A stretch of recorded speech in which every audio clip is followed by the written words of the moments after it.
그리스도인이 고난받는 이유, 계속해서 이 베드로전서를 통해서 신자의 고난에 관한 이야기를 계속 좀 하게 됩니다. 그리스도인이 고난받는 이유를 좀 함께 나누기 원합니다.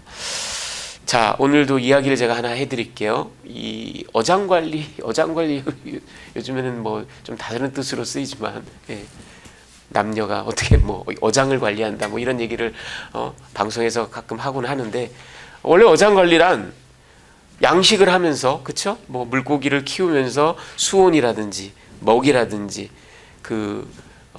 채광이라든지 뭐 이런 거를 잘 관리를 해서 생산력을 높게, 그러니까 물고기가 잘 살 수 있게 하는 게 어장 관리죠. 근데 이 골 때리는 어장 관리가 있습니다. 골 때리는 어장 관리가 있는데, 이게 뭐냐면, 여러분 혹시 미국 동부에 여행을 하신 적이 있는지 모르겠는데, 미국이 북동부 뭐 뉴잉글랜드 지방 이쪽에 가면은 이 대서양에서 잡아 올린 대구 있죠, 여러분. 대구. 이 대구가 그렇게 유명하답니다. 그렇게 맛이 좋대요. 아주 뭐 육질이 엄청나게 부드럽고 굉장히 맛이 있대요.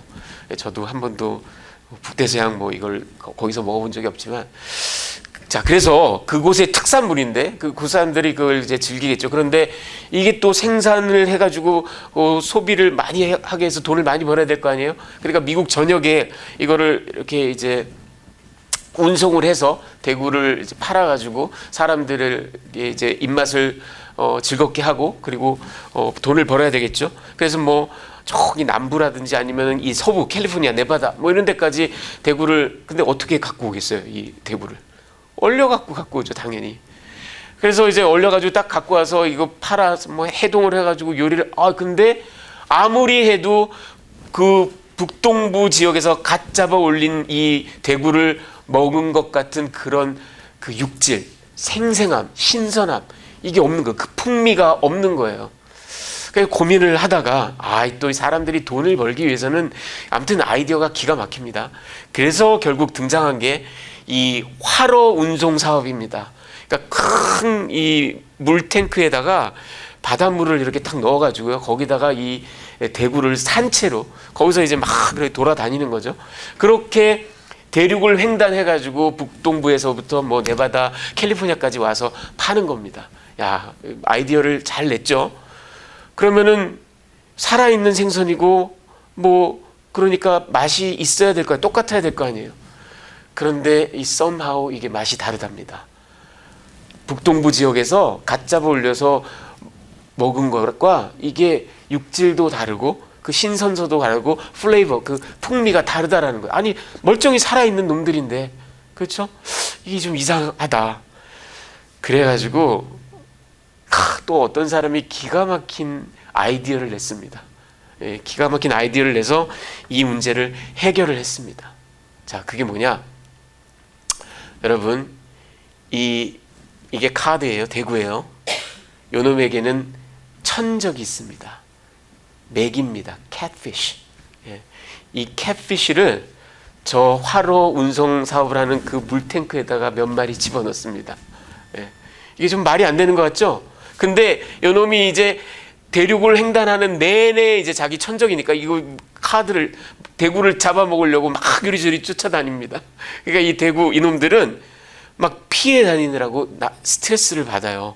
근데 스트레스를 받으면서 막 생존을 위해서 이리 도망다니고 저리 도망다니고 하는 게 somehow, 여러분 믿기지 않지만 이게 그 신선한 맛, 그 텍스처, 그 플레이버를 그대로 유지하게 한답니다. 여러분 너무 신기하죠? 굉장히 살기 좋게 해줘야 될 것 같은데, 스트레스를 안 받아야 좋을 것 같은데, 이 스트레스를 받으니까 오히려 아주 신선하고 아주 맛이 좋은 대구로 그대로 운송이 된다고 합니다. 자, 여러분 이야기를 잘 머릿속에 갈무리해 두시기 바랍니다. 오늘 본문을 보면 먼저 12절에서 16절까지 불시험 속에서 사도 베드로가 불시험이 너희에게 닥쳐온다 하더라도 이상한 일로 여기지 말아라. 아니 오히려 기뻐해라. 왜? 그리스도의 고난에 너희가 동참한다라는 그 마음을 가지고 오히려 영광스럽게 여기고 기쁨으로 여겨라. 이런 수수께끼 같은 말씀을 합니다. 그리고 14절부터 16절까지 어떤 얘기가 또 나오냐 하면 너희가 뭐 살인이나 절도나 악행이나 이런 걸로 인해서 고난을 받는 게 아니라 신자라는 이유로, 그리스도를 좇는다라는 이유로 고난을 받는다면 복이 있다. 부끄러워하지 말아라. 오히려 하나님께 영광을 돌려라. 이렇게 권면을 합니다. 자, 그리고 이제 두 번째, 심판의 시작에 관한 이야기가 17절, 18절에 나옵니다. 이 17, 18절에 보면 심판이 다가오는데 교회에서부터, 하나님의 신자들에 대한 심판부터 하신답니다. 그러면서 사도 베드로가 불순종한 외인, 이교도, 불신자들의 심판은 얼마나 클 것인지 한번 상상해 보라. 교회 내의 심판이 이렇게 엄중할진데, 그렇죠? 믿지 않는 자들에 대한 심판은 얼마나 더 클 것인가, 이렇게 또 이야기하고 있습니다. 자, 끝으로 이제 19절에 고난과 하나님의 뜻.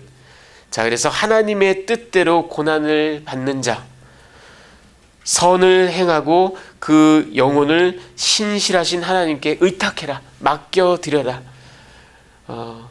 왜냐하면 그 고난조차도 하나님의 허용 가운데, 하나님의 뜻 가운데 주어진 것이니 정말 신실한 마음으로 그것을 좇고 또 감내하고 그리스도의 고난에 동참하는 것으로 알고 또 그 신실하게 그 길을 걸어간다면 하나님께 영광이 될 것이고 하나님께 그 모든 것을 맡겨드리는 그런 신자의 삶이 될 것이다 라고 이렇게 권면을 하면서 오늘 말씀을 맺습니다. 자, 오늘 여러분 이 말씀을 통해서 제가 여러분들께 두 가지 메시지를 좀 전해드리겠습니다. 첫 번째는 신자의 고난, 그래서 제가 그 부제를 예수의 흔적이다 이렇게 이름 붙였습니다.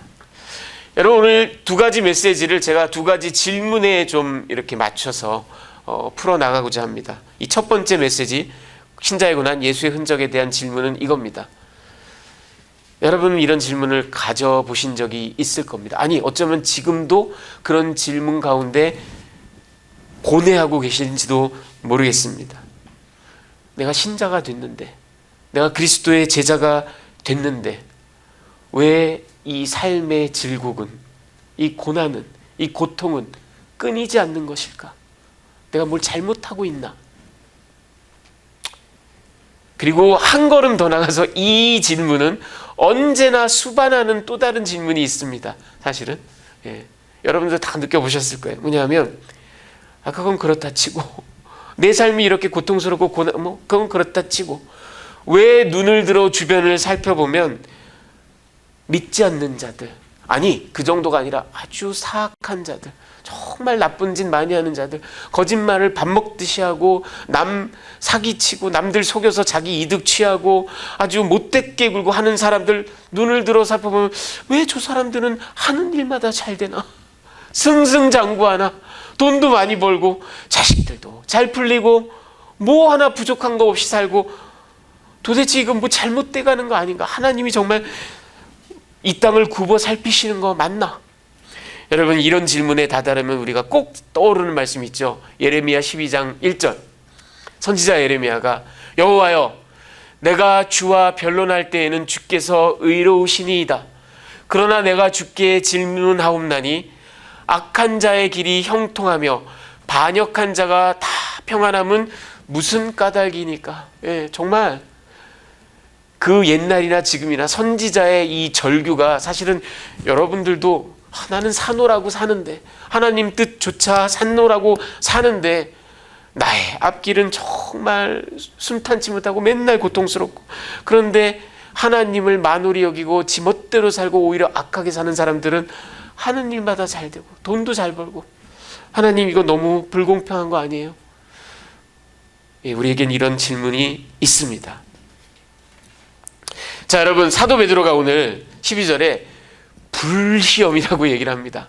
정말 그 fiery trial, 완전히 불에 활활 타는 듯한 그런 불시험이 너희에게 오는 것을 이상하게 여기지 말아라.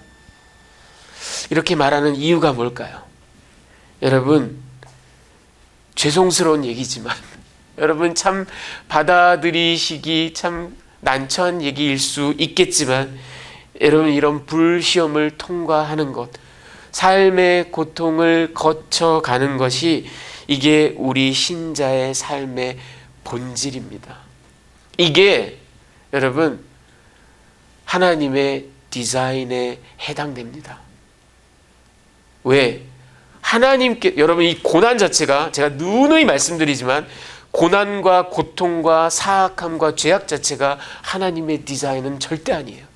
하나님은 완전하게 이 땅을 창조하셨어요. 하지만 우리 인간의 반역으로 죄악이 들어와서 우리가 이런 고통에, 그러니까 이 고통, 아픔, 시기, 질투, 미움, 전쟁, 이것은 결국 인간의 죄악의 산물입니다. 그러나 어찌됐든 그런 부산물이 생겼을 때 우리 전능하신 하나님께서는 그것조차도 우리를 하나님께로 이끄는, 성화시키는 그런 방편으로 하나님께서 허용하신다라는 거예요.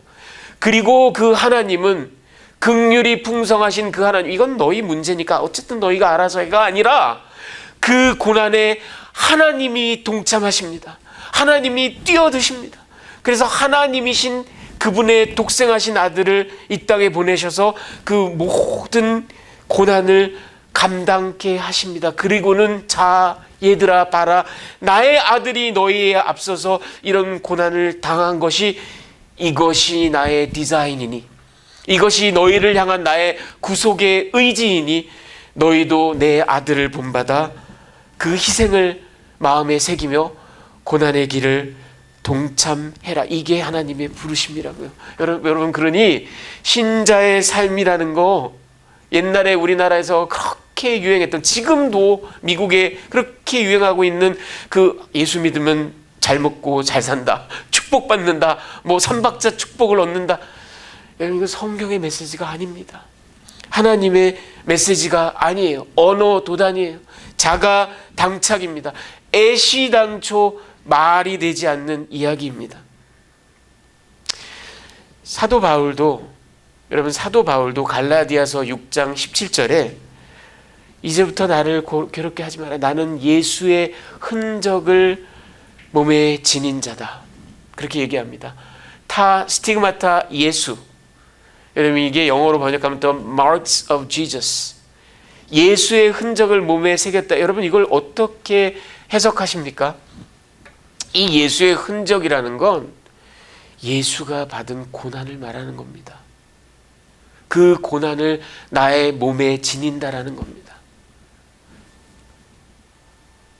그리고 예수께서도 여러분 공생의 기간에 특히 산상수훈에서 너희는 세상의 빛과 소금이다.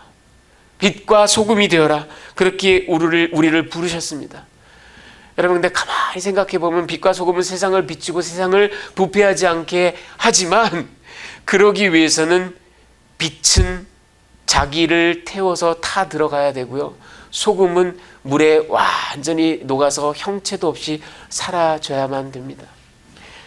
여러분, 지금 보시는 이분은 빅터 프랭클이라는 오스트리아 출신의 유대인입니다.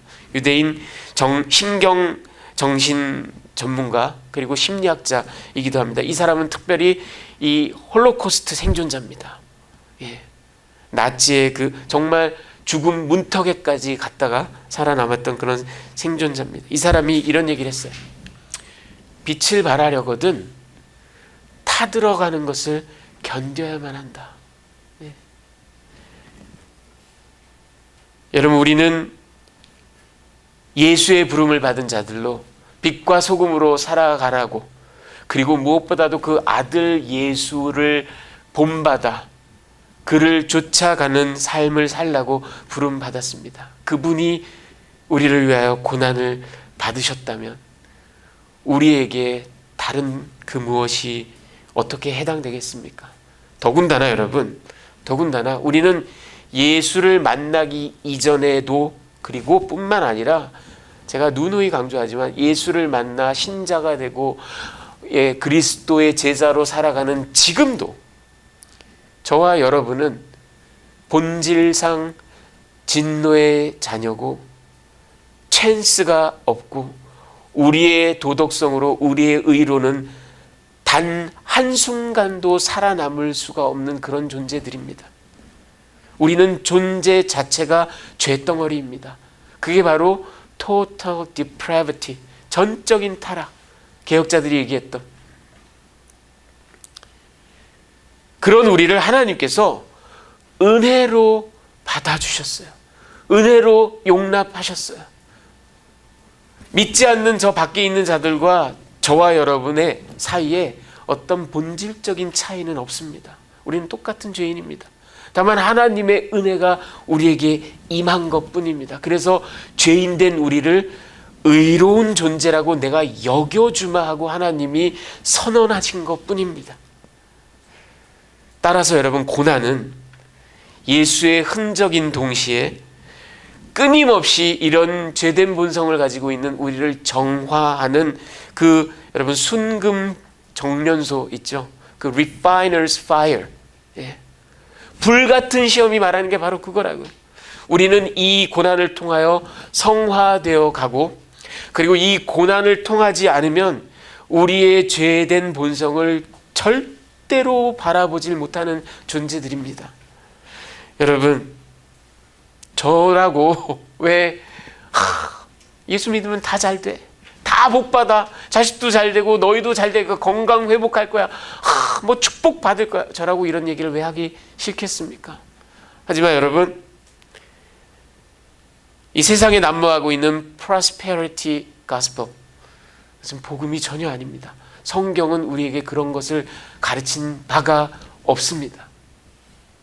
그러니 성경이 말씀하시는 복음의 진정한 의미를 마음에 정확하게 새기시고 정말 담대한 마음을 가지고 이 고난이 나에 대한 저주가 아님을, 이 고난이 뭐 내가 뭔가를 잘못해서 그거에 대해서 징벌, 뭐 그런 경우도 없지 않아 있어요.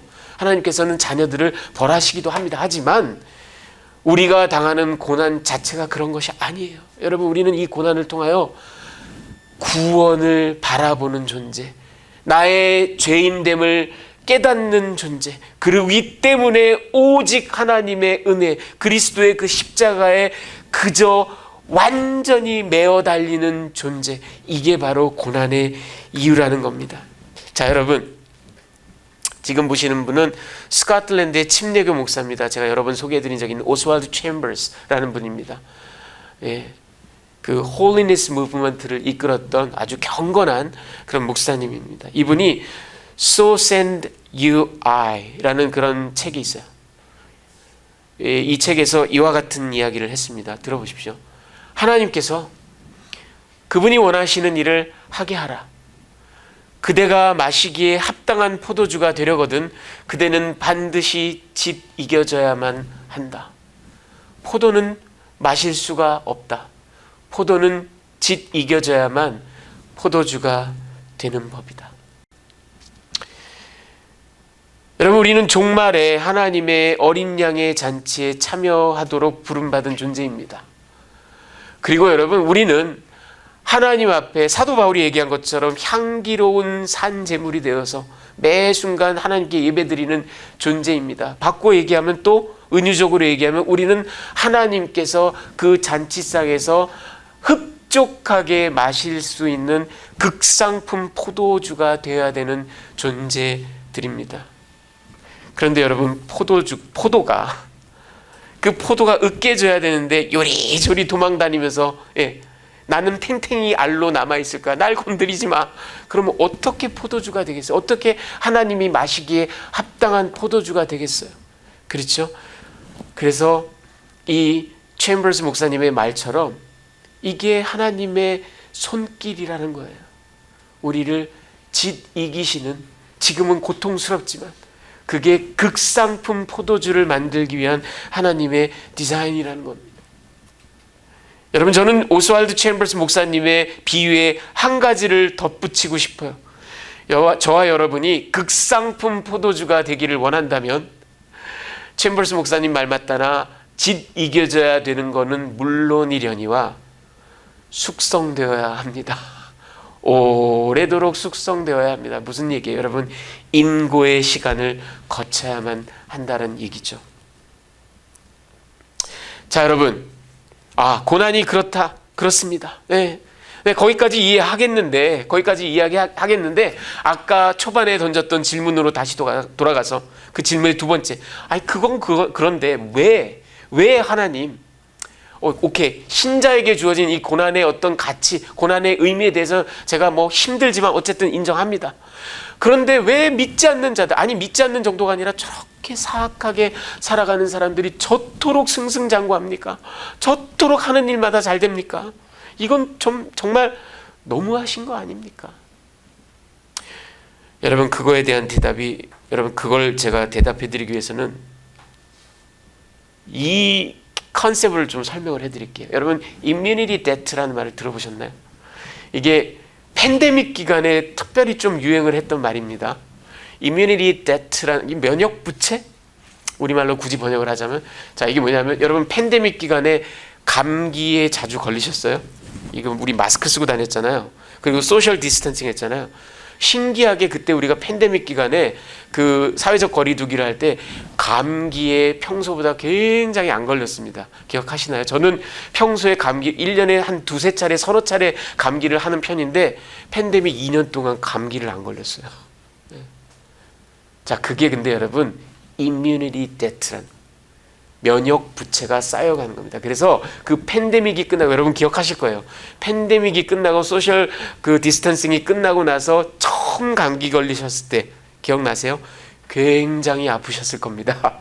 옛날보다 훨씬 더 고생을 많이 하셨을 겁니다. 뭐냐 하면 건강한 사람이 1년에 한두 차례 감기에 걸리는 건 당연한 일일 뿐만 아니라 오히려 몸에 좋은 일이랍니다.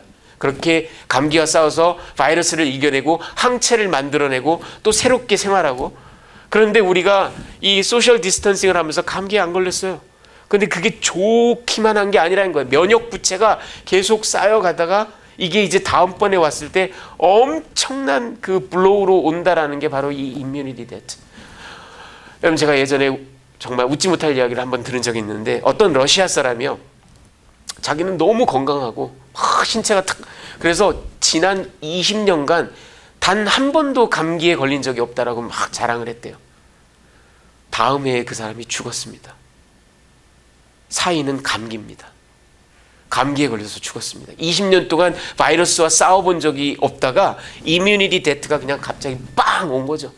그래서 그냥 감기 한 방에 죽어버린 겁니다. 그토록 건강하던 사람이.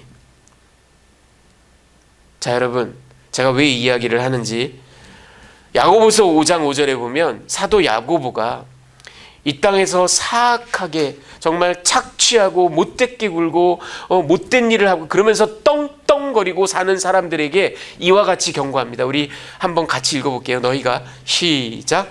너희가 땅에서 착취하고 방종하여 살육의 날에 너희 마음을 살찌게 하였다. 여러분 사도 야고보가요, 여러분 우리 인간을 소에게 비유해서 좀 그렇긴 한데 소에 대한 두 가지 이미지를 여기에 주고 있습니다. 하나는 뭐냐면 일반적인 소, 여러분 그 멍에를 메고 죽어라 하고 아침부터 저녁까지 막 일을 하는 거예요. 예, 정말 뼈골이 빠지게 일을 합니다. 그런데 그 소가 눈을 딱 들어서 외양간을 딱 바라보니 똑같은 소인데, 출신 성분 똑같은데 똑같은 소인데, 저 소들은 외양간에서 편안하게 아주 최상급 여물을 막 먹으면서 거기다가 막 모차르트 음악도 막 틀어줘. 예, 살찌라고. 그리고 뭐 저기 고베 비프처럼 소들처럼 그냥 막 살이 포동포동 올라가지고 마블링이 쫙. 이거 unfair, 아니 똑같은 소로 태어났는데 누구는 죽도록 일만 하고 누구는 저렇게 편하게 탱자탱자. 사도 야고보가 얘기합니다, 여러분. 그런 게 아니다. 저들은 지금 여러분 올가을에 주인 아들이 장가를 가는데 그때 잡아서 온 마을 사람들 먹이기 위해서 지금 포동포동 살을 찌우고 있는 거예요. 저들은 지금 immunity debt가 지금 막 쌓여가고 있는 겁니다. 하나님께서 그들이 이 땅에서 아무리 승승장구하고 아무리 호화롭게 살았을지라도 그게 immunity debt가 쌓여가는 거라고요. 지금 살육의 날이 뭐겠어요? Judgment Day입니다. 하나님의 그 심판의 날을 다가올 그날을 향해서 계속 살이 막 쫙 쪄가고 있는 거예요. 그러니까 여러분 우리가 부러워할 일이 아닙니다. 부러워할 일이 아니. 저들은 저들의 진노를, 저들의 저주를 지금 하루하루 쌓아가고 있는 겁니다. 여러분 베드로전서 4장 13절에 우리 이것도 한번 같이 읽어보겠습니다. 오히려 시작. 오히려 너희가 그리스도의 고난에 참여하는 것으로 즐거워 이는 그의 영광을 나타내실 때 너희로 즐거워하고 기뻐하게 하려 합니다. 자, 그리스도의 고난에 참여하는 것으로. 여러분 이 참여한다라는 말이 헬라어가 코이노네오라는 동사입니다. 여기에서 그 명사형이 코이노니아, 여러분 잘 아시는 성도의 교제 이런 말로 코이노니아 이렇게 쓰죠. 이 말이 코이노네오 이 동사에서 나왔습니다. 너희가 그리스도의 고난의 코이노니아를 함께 나눈답니다. 이게 베드로의 신학적인 해석입니다. 여러분 무슨 얘기예요? 우리는 성도의 코이노니아를 즐깁니다. 오늘도 예배가 끝나면 같이 음식을 먹고 대화하고 서로 웃으면서 서로를 돌아보고 이 성도의 교제예요. 그렇죠? 우리는 이렇게 밥상에 앉아서 음식을 나누며 서로 교제를 합니다. 얼마나 귀한 일인지 몰라. 근데 여러분 그리스도의 고난에 코이노네오 한다라고 지금 그랬어요. 근데 여러분 그리스도와 어떻게 코이노니아를 즐기십니까? 어떻게 누리십니까? 혹자는 매일 아침 큐티를 하면서 아니면 하나님을 예배하면서 막 혼자 찬송 부르면서 예배하면서 아니면 기도를 막 열심히 하면서 그냥 그리스도와 교제를 합니다. 옳은 말이에요. 감사한 얘기예요. 옳은 얘기예요. 하지만 사도 베드로의 신학적인 해석은 사뭇 다릅니다. 베드로의 얘기는 뭐냐면 너희가 그리스도와 코이노니아를 즐기는 건 고난의 밥상을 마주하고랍니다. 여러분 그리스도의 고난에 참여하는 것이 바로 그리스도와 코이노니아 교제를 나누는 거랍니다. 그러니 여러분 다소 어두운 마음이 드실 수도 있겠지만 그렇구나. 우리 신자의 삶에 고난이라는 것은 뗄래야 뗄 수 없는 그런 우리 삶의 어떤 한 부분. 따라서 우리는 원망하고 저주하고 낙담하고 불평할 것이 아니라 이 고난을 통하여 내가 그리스도와 밥상에 함께 앉는다. 그리고 이 고난을 통하여 내가 하나님의 뜻을 발견한다. 예수의 성품을 닮아간다. 그리고 나의 죄된 본성을 깨달아간다. 남들이 어떻게 살던가 그들이 승승장구하는 거 그건 임뮤니티 데트를 막 쌓아가는 그런 과정. 그건 내 알 바 아니고 나는 오직 이 고난 앞에서 좌절하지 않고 담대하게 주를 바라보리라. 여러분 이게 저와 여러분을 향한 하나님의 부르심인 줄 믿습니다. 자, 두 번째 메시지는 이겁니다. 교회 내의 고난을 제가 좀 얘기를 할게요. 하나님의 파괴적 혁신이라고 제가 근데 부제를 붙여봤습니다. 자, 두 번째 질문은 이겁니다. 제가 각 메시지를 질문으로 연결해서 말씀드린다고 그랬죠. 자, 그러면 고난에 대한 이야기는 거기까지 그럼 매듭을 짓고 그렇다면 그럼에도 불구하고 우리가 이 교회를 이루어서 특히 하나님의 공동체 예수 그리스도의 피로 산 이 교회에 우리가 모여서 함께 생활하고 믿음 생활하는데 왜 그리스도의 몸된 교회 내에서 고통, 아픔, 좌절, 고난이 더 많을까? 이건 뭔가 something wrong 아닌가? 그렇죠? 교회에서 싸우고 갈등하고 멱살 잡고 소송하고 교회가 정말 엄청난 그런 나락에 뒹굴고 있고 여러분 그 모습이 하도 정말 처참해서 오늘날 진짜 교회 꼬라지 보기가 싫어서 예수 못 믿겠다 이런 사람들이 너무 많아요. 교회를 다 막 떠나려고 하고 떠나서 돌아오지 않고 도대체 이 교회에 끊이지 않는 고통, 싸움, 반목, 시기, 질투 그로 인한 신자들의 고난, 가슴 아픈 현실 이것은 도대체 또 무슨 이유인가? 자 여러분 17절을 한번 봅시다. 하나님의 집에서 심판을 시작할 때가 되었다라고 얘기를 합니다. 여러분 이 하나님의 집이 이게 투 오이쿠 투 테우 이런 이제 헬라어인데 이게 구약 성경을 헬라어로 그 70인경에 쓴 거에 보면 이 투 오이쿠투 테우라는 게 100% 템플, 하나님의 신전, 성전으로 번역을 합니다. 그런데 이게 NIV 성경에서는 Family of God이라고 번역이 되는데 이게 아주 비극적인 번역입니다. 이게 오역이에요. 이 말대로 하면 어떻게 되냐면 하나님의 권속들 가운데서 심판을 시작한다. 하나님의 백성들 가운데서 심판을 시작한다. 이렇게 여러분, by definition 하나님이 하나님의 백성으로 선택한 사람들, 교회 내 전부 다가 아닙니다. 하나님의 백성으로 선택한 사람들은 심판을 받지 않는 사람들이에요. 그러니까 이건 언어 도단이에요. 그거보다는 오히려 템플, 하나님의 전, 하나님의 성전, 아무개 교회, 무슨 교회, 이 교회에서 시작한다라고 보면은 이건 말이 됩니다. 예. 왜냐하면 그 안에 가짜 신자들이 있기 때문에. 진짜 신자들은 하나님이 절대로 심판하지 않으세요. 여러분, 이 베드로가 이 부분을 얘기한 것은 사실은 에스겔서 9장을 인용한 것으로 보입니다. 에스겔서 9장에 보면요, 자, 우리 한번 같이 읽어보겠습니다. 늙은 자와 시작. 어린이와 여자를 다 죽이되 이마에 표 있는 자에게는 가까이 하지 말라. 내 성소에서 시작할지니라 하심에 그들이 성전 앞에 있는 늙은 자들로부터. 여러분, 이게 무슨 얘기냐면 하나님께서 지금 진노하셨어요. 이스라엘의 배교, 우상숭배, 패역함에 진노하셨어요. 그리고 이스라엘을 망하게 하십니다. 그러면서 하나님이 그 심판을 에스겔 선지자에게 보여주시는데 먼저 천사들을 보내요. 그 가운데 이스라엘 백성들 가운데 이 배역으로 인하여, 배교로 인하여, 하나님의 율법을 순종하지 않는 걸로 인하여 가슴을 치며 통회하고 자복하고 회개하고 민족을 위하여 기도하는 사람들에게 이마에 표를 하랍니다. 그리고 심판의 때가 왔을 때 저들은 건드리지 말라는 거예요. 그리고는 나머지들은 싹 다 처단하라라는 이런 무서운 심판의 명령을 내리시는데 어디에서부터? 내 성전에서부터 시작해라. 내 성소에서부터 시작해라. 이렇게 얘기합니다. 그리고 여기에 늙은 자들로부터 시작해라. 이렇게 말하는데 이 늙은 자들이 나이 많은 자들이 아닙니다. elders, 그러니까 지도자들을 말하는 겁니다. 오늘날로 치면 목사들부터. 성경이 장로 이렇게 얘기하는 건 목사를 말합니다. 지도자들부터 시작하라라는 이야기입니다. 여러분, 베드로는 분명히 이 에스겔 말씀을 염두에 두고 지금 이 4장 10절 이야기를 하고 있는 겁니다. 여러분, C.S. 루이스가 1963년에 이런 이야기를 한 적이 있습니다. 저는 세상에 순응하는 설교자가 많고 신자가 아닌 교회들이 교회에 너무 많다고 생각합니다.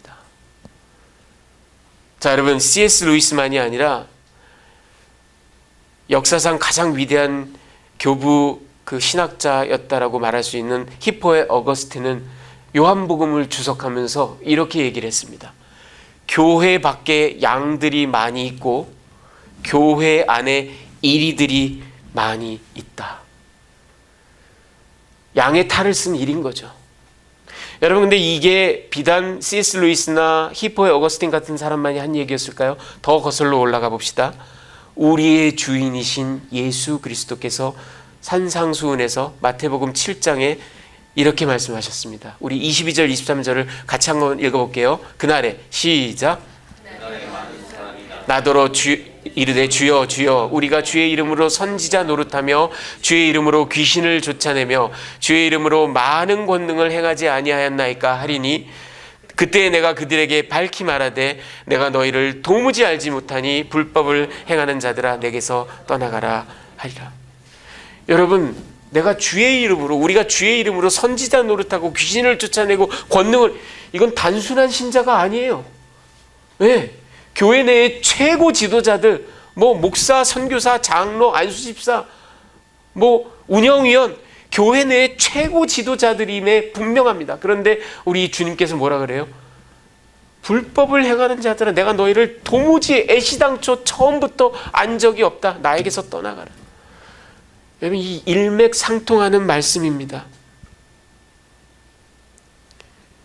여러분, 뭘 말하는 건가요? 우리 주님부터, 교회 내에 가짜 신자들이 많이 있고 가짜 신자 지도자들이 득실득실하다라는 얘기입니다. 그러니까 교회가 엉망진창이 될 수밖에 없습니다. 여러분 지금 보시는 분은 컨스탄티누스 대제라고 우리나라에 알 컨스탄틴입니다. 컨스탄틴 더 그레이트. 이 사람이 313년에 밀라노 칙령이라는 걸로 기독교에 대한 박해를 완전히 풀었어요. 기독교를 공인합니다. 그리고 4세기 말에 가면 테오도시우스 황제 때는 기독교가 아예 전 로마의 국교가 됩니다. 제국 종교가 됩니다. 어떤 분들은 이런 얘기까지, 이런 좀 극단적인 얘기까지 하는 걸 제가 들었습니다. 이 컨스탄틴의 허용, 이 최초의 기독교 황제인데 기독교를 허용한 것, 그리고 나아가서 테오도시우스 황제 때 기독교가 국교가 된 것, 이것이 사단의 책략이라고.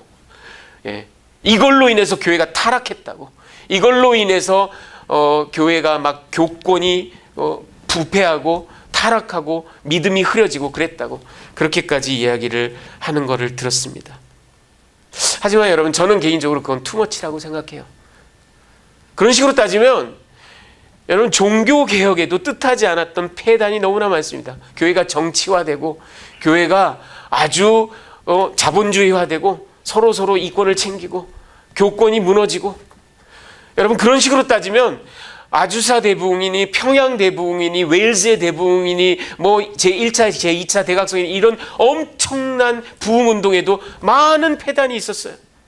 가짜 신자들이 교회에 막 들어오고 이상한 행동들을 하기 시작하고. 그렇죠? 여러분, 그러니까 이 모든 것들은 우리 인간의 죄성에서 비롯된 부작용일 뿐입니다. 하나님께서는 분명히 제국교회가 아무리 그 이후에 부작용을 낳았다 하더라도 이 제국교회로 인해서 로마가 국교화되고, 로마가 기독교화되고, 전 유럽이 기독교화되고, 그래서 그 기독교의 파운데이션이 전 세계로 우리 조선까지 전파될 수 있는 기틀을 마련한, 하나님께서는 비록 사악함이 있을지라도, 비록 부작용이 있었을지라도 하나님께서는 주의 성령의 능력으로 교회사를 이렇게 이끌어 오신 것이 분명합니다. 여러분, 우리가 그걸 부인해서는 안 돼요. 자, 그렇다면 여기서 중요한 건 이겁니다. 컨스탄틴 이전에는 여러분 뭐 네로 황제라든지 아니면 도미티안 황제라든지 이런 사악한 황제들이 나타나서 교인들을 다 잡아 죽이고 십자가에 처형하고 사자밥이 되게 하고 이렇게 해서 계속 고난을 줬어요. 그 고난 가운데서 초대교회들은 그 믿음의 순수성을 계속 유지하고 선교의 열정을 불태우고 주님께 순종하는 그런 삶을 살아가려고 노력했습니다. 근데 제국교회가 돼버렸네? 이제는 아주 기득권자가 되고 교회가 재산을 갖게 되고 떵떵거리고 세상을 호령하게 됐어요. 근데 교회는 계속해서 정화되어 나가야 돼요. 교회는 계속해서 혁신해 나가야 돼요. 교회는 계속해서 고난과 싸우면서 그 성화의 길을 걸어 나가야만 돼요. 그래서 하나님의 제가 파괴적인 혁신이 교회 내에 들어왔다라는 겁니다. 그건 뭐냐면 교회 내에 그런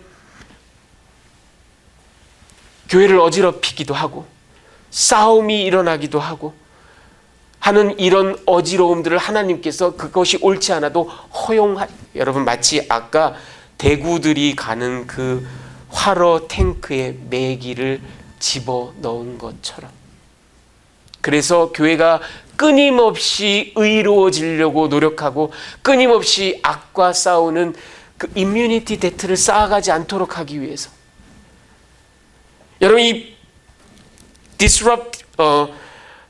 disruptive innovation이란 말, 파괴적 혁신, 이거 오늘날 테크놀로지나 비즈니스에서 많이 쓰는 말입니다.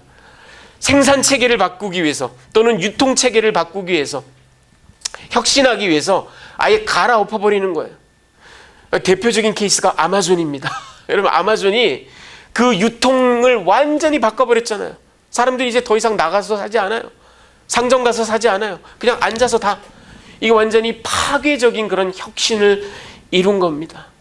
여러분, 우리 주님께서 어떻게 보면 제국교회가 되고 교회가 힘이 생기고 한 이후부터는 교회 내에 이 매기들을 허용하신 겁니다. 여러분 가만히 생각해보면 예수께서도 알곡과 가라지가 섞여 있는 거 저거 뽑아버릴까 둬라.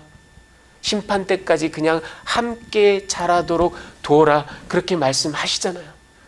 그렇다면 여러분 그걸 통해서 우리 교회는 끊임없이 자정작용을 일으키고 끊임없이 말씀 앞에 의로워지기 위하여 노력하는 그런 모습을 견지할 수 있다. 여러분 교회 내에 왜 이렇게 싸움이 많은가 안타까운 일입니다. 교회 내에 왜 이렇게 목불인견 험한 일들이 많은가 가슴 칠 일입니다. 분명합니다. 하지만 그렇다고 교회를 떠날 수는 없어요. 그렇다고 하나님이 안 계시는 거 아닙니다. 오히려 하나님께서는 정말 이 파괴적인 혁신으로 교회 내에 그런 부조리와 악함을 제한적으로 허용하셔서 저와 여러분이 말씀 앞에 끊임없이 순전하게 나가도록 우리에게 초청을 하고 계시는 것이 아닌가 생각을 하면 교회 내의 아픔도 make sense 할 수 있습니다.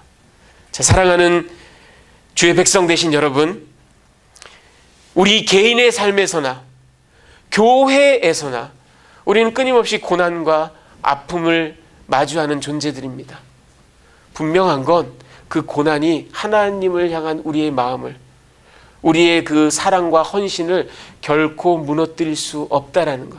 그리고 이 고난조차도, 아픔조차도 하나님이 뜻하신 바 있어서 허용하신 것이라는 것을 우리가 깨닫는다면 결코 좌절하지 않고 오히려 담대하게 이 고난 가운데 숨겨진 의미를 찾아가면서 한 걸음 한 걸음 주님께서 맡겨주신 이 믿음의 삶을 끝까지 완주할 수 있는 줄 믿습니다. 자, 그런 삶을 향하여 한 걸음 한 걸음 나가시는 여러분이 되시기를 주님의 귀하신 이름으로 축원합니다.